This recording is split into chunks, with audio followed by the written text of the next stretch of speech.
Terima kasih Bapak Ibu sekalian telah mengirimkan kepada kami tanggapan, komentar, pertanyaan, juga saran terkait dengan pemaparan kita pagi hari tadi tentang authentic assessment dan classroom assessment. Telah bersama kita rekan kita Bang Yulianto Sabat dari Jawa Timur, jauh-jauh online bersama kita hari ini untuk menjawab pertanyaan-pertanyaannya, pertanyaan dari Bapak Ibu sekalian. Sebelumnya kita sapa dulu Bang Yuli, apa kabar Bang Yuli? Alhamdulillah, baik Bang Rohani. Semoga juga Semarang dan kawan-kawan yang lainnya juga baik dalam kondisi yang ceria. Amin ya Rabbal Alamin. Bagaimana Bang, siap untuk menanggapi ini dari teman-teman semuanya? Pertanyaan, kemudian saran, dan juga komentarnya sudah siap Bang? Insya Allah Bang. Mantap, terima kasih. Mari kita lihat ya, kita lihat dokumennya. Baik, telah terlihat di sini. Yang pertama dari Bang Rajab untuk Bang Yulianto. Langsung saja Bang, bisa diulas pertanyaannya dan diberikan jawaban. Dipersilakan. Baik Bang Rohani. Ini ada komentar sekaligus pertanyaan dari Pak Rajab. Ya. No validity issues specifically focus on pronunciation rather than speaking more generally. Beliau menanyakan apakah akan seterusnya tidak ada masalah terkait, tidak ada solusi terkait validitas dari soal-soal pronunciation? Ataukah ada langkah-langkah yang lain untuk mengatasi permasalahan tersebut? Saya coba ulas dulu dari apa itu sebenarnya authentic assessment sebelum saya langsung merujuk pada soal yang diberikan atau pertanyaan yang diberikan oleh Pak Rajab, bahwa sebenarnya authentic assessment itu dia ada dua kata kunci. Ya, yang pertama itu adalah performance atau di dalam bukunya beliau Prof Burhan dikatakan doing something gitu. Kemudian yang kedua adalah real world task gitu. Nah, terkait dengan pertanyaan dari Pak Rajab, apakah akan seterusnya tidak ada validitas yang spesifik untuk pronunciation? Saya kira akan terus ada perkembangan di dunia pronunciation ini dalam arti untuk isu-isu terkait dengan permasalahan dari validitas pertanyaan pronunciation. Ya. Apakah ada langkah-langkah tertentu untuk mengcover permasalahan tersebut? Ya. Jadi pronunciation itu memang terkait dengan oral activities atau speaking ability begitu. Nah, sehingga kalau misalnya ditanya apakah ada langkah-langkah yang perlu dilakukan, tentu saja ini saya sedang mencoba untuk melakukan sebuah research gitu yang saya paparkan di dalam paper saya di evaluasi pengajaran bahasa ini adalah bentuk kecil yang nanti juga akan saya ulas di dalam riset saya. Insya Allah akan saya masukkan di dalam disertasi. Apakah ada langkah-langkah? Tentu saja. Saya sudah menyiapkan beberapa bentuk soal terkait dengan pronunciation karena pada dasarnya pronunciation itu aktivitasnya dibagi menjadi dua. Ya, pertama ada yang disebut dengan control practice activities, yang kedua adalah communicative activities. Nah, control practice activities itu adalah sebuah kegiatan dalam pronunciation. Ya, Bang Yuli, mohon maaf Bang Yuli, yes. Bisa didekatkan ya. Mikrofonnya bisa didekatkan. Siap, begini Bang? Yes. Halo? Ya, oke. Lanjut. Selamat datang, Willy. Selamat datang. Tetap dalam posisi nyaman ya. Lanjutkan, kita sedang on air nih. Kita sedang on air. Ini nanti direkam nggak Pak? Ya, ini sedang direkam. Oh, alah. Silakan Bang Yuli, silakan. Siap. Oke. Saya ulang bahwa di dalam kegiatan pronunciation itu sebenarnya ada dua kegiatan utama ya di dalam pemberian authentic assessment. Yang pertama itu adalah yang disebut dengan control practice activities, yang kedua disebut dengan communicative activities. Di dalam control practice activities itu adalah suatu kegiatan yang dipandu oleh guru di dalam kelas atau dosen di dalam kelas Misalnya dalam bentuk drilling, dalam bentuk minimal pairs, dan yang lainnya. Yang kedua ada yang disebut dengan... Mohon maaf Bang Yuli, bisa diperpendek karena pertanyaannya terus mengalir, masih banyak lagi Bang Yuli. Oh siap Bang, siap. Jadi communicative activities itu terkait dengan lebih merangsang students untuk berpikir lebih jauh terkait dengan latihannya. Nah, apakah ada langkah-langkah? Langkah-langkahnya adalah kita sudah membuat soal yang kemudian nanti kita bikin semacam expert judgment. Kemudian kita cobakan, kita uji cobakan, selanjutnya kita berikan lagi ke expert judgment yang kemudian kita tahu validitasnya. Kalau sudah terbentuk validitas, kita bisa gunakan. Saya kira itu, Bang. Baik, selanjutnya dari Bu Nandi. Dari Bu Nandi masih untuk kita semua yang tentang semua presenter. When teachers apply authentic assessment, do they still need to use traditional kinds of test? Thank you. Silakan Bang Yuli dulu, dipersilakan. Siap Bang, tentu saja ada traditional kinds of test karena di dalam pronunciation itu mereka harus melatih pengucapan-pengucapan begitu, kemudian juga harus ada semacam kegiatan yang menstimulasi untuk berpikir lebih jauh lagi, semacam dialog dan yang lainnya. Tentu saja ada traditional testnya Bang. Terima kasih, terima kasih. Berikutnya pertanyaan dari Bu Lucy Nurhayati. Bisa dibaca Bang? Ini dokumennya agak panjang, dipersilakan untuk membaca dan langsung menanggapi. Mohon bisa agak singkat karena durasi kita agar filenya tidak terlalu besar. Dipersilakan.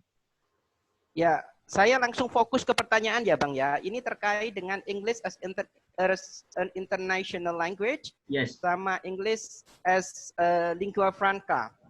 Ya. Jadi masalahnya adalah one of the goals of teaching pronunciation is establishing mutual intelligibility among non-native speakers. So, what are the criteria of authentic tests which allows learners to show the sample of their pronunciation competence in perspective of English as international language? Pertama Bang, perlu kita pahami dulu apa itu yang dimaksud dengan English as international language sama English as use as lingua franca, ya. Jadi English as lingua franca itu berarti bahasa Inggris yang digunakan antara native speakers dengan non-native speakers. Kalau international English use as international language itu dia digunakan antara non-native speaker dengan non-native speakers. Nah, pertanyaannya adalah upaya apa yang bisa dilakukan untuk mewujudkan authentic test di dalam mencapai intelligibility. Perlu saya sampaikan di sini, intelligibility itu adalah kejelasan ketika seorang berbicara bahasa Inggris itu bisa dipahami oleh lawan bicara, gitu ya. Kriteria apakah?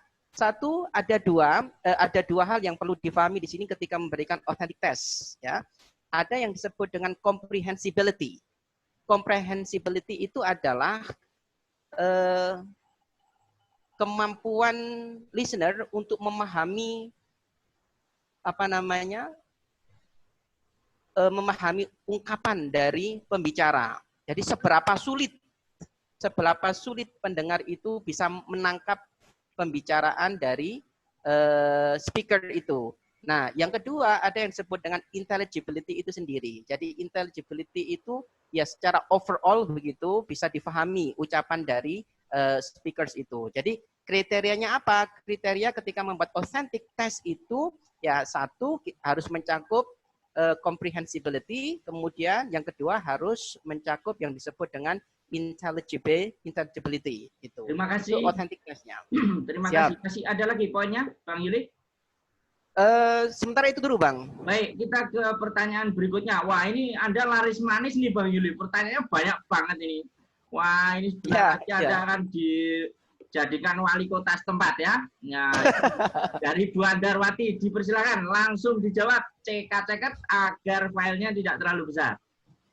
Give examples of test items categorized as authentic ones for measuring pronunciation competence to students at elementary and advanced level.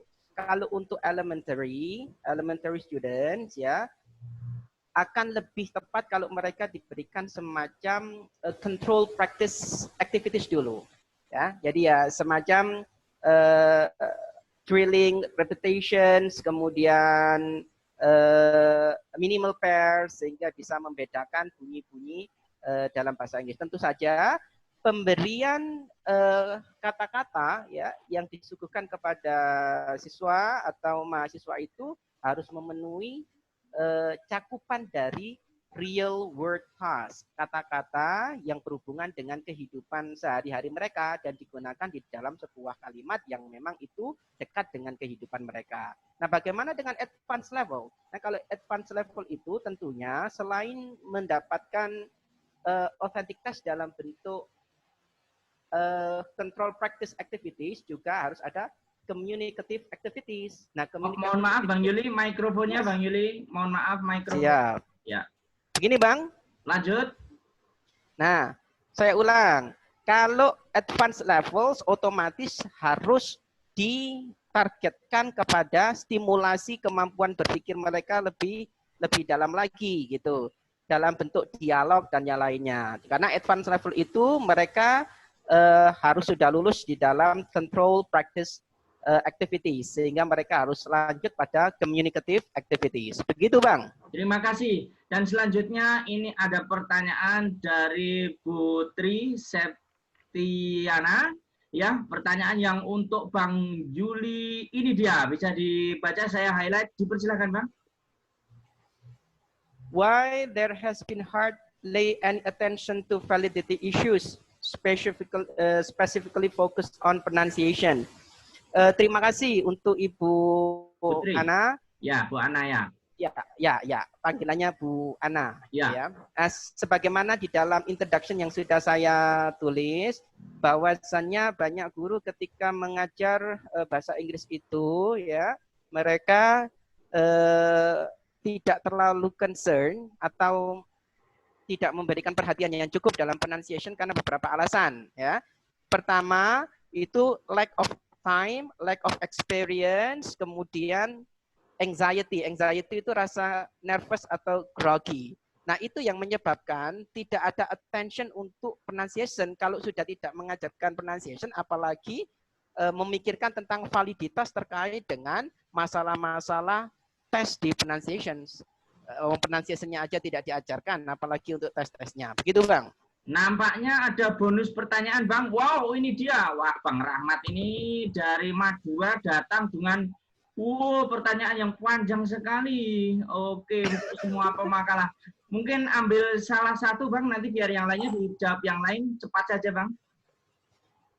Masih relevankah istilah tes digunakan dalam penilaian otentik? Tadi saya sudah singgung mungkin Bang terkait dengan tes gitu ya, kriteria tes yang digunakan dalam authentic assessment. Mungkin bisa dilanjut dengan yang lain dulu mengingat waktunya juga terbatas. Baik, ini dia bonus buat Bang Yuli. Wah, laris manis dari Bu Lulu. Silahkan Bang, langsung pendek singkat.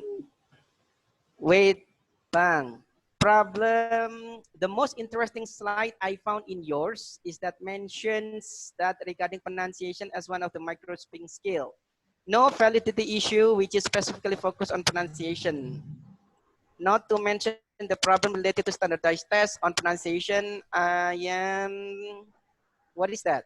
Saya tidak bisa membaca dengan jelas ini Bang, karena ketutupan dengan video itu Bang. Oh baik. Ini ada caranya ya, ada caranya. Oke, silakan. Wah, nggak stabil. Bisa kelihatan? Problems related. Sebentar Bang. Ya, langsung saja ya, saya ke kalimat ini. Problems related to pronunciation measures are due to the fact that word English has been embraced by nations in this globe, as speech intelligibility is considered to be what matters the most. Silakan, This Bang. can be discussed. Ini agak sedikit panjang ini Bang, karena ulasannya Bang. Saya coba agak meringkas ya Bang. Baik, diringkas dan langsung ditanggapi Bang, silakan. Oke Bang, jadi intinya ini terkait dengan isu world Englishes, Bang. Ya.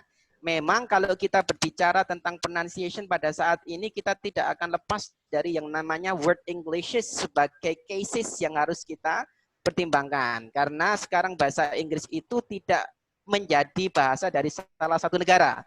Tapi setiap negara bisa memilikinya dengan ciri khasnya mereka, dengan ciri khas yang dimiliki oleh bangsa tersebut. Nah, terkait dengan authentic assessment, sekali lagi bahwa tujuan dari pengajaran pronunciation itu sebenarnya tidak mengajarkan students untuk menjadi native like. Nah, itu yang perlu digarisbawahi dulu, Bang. Baik. Ya. Guru tidak boleh mengajarkan pronunciation dengan tujuan students menjadi perfect pronouncers. Tidak. Tidak native like juga tidak. Apa? Bagaimana mengajarkan students itu pembicaraan bahasa Inggrisnya itu bisa intelligible dan comprehensible. Itu, Bang, intinya ada dua itu, Bang. Baik, terima kasih Bang Yuli telah menjawab semua pertanyaan yang sudah masuk sampai pada detik ini. Saya mohon izin untuk ini saya roll up dulu biar ini diubah jadi file. Kita akan turun dulu dari udara sebentar sehingga nanti bisa kita siarkan. Terima kasih. Assalamualaikum. Ya, sana.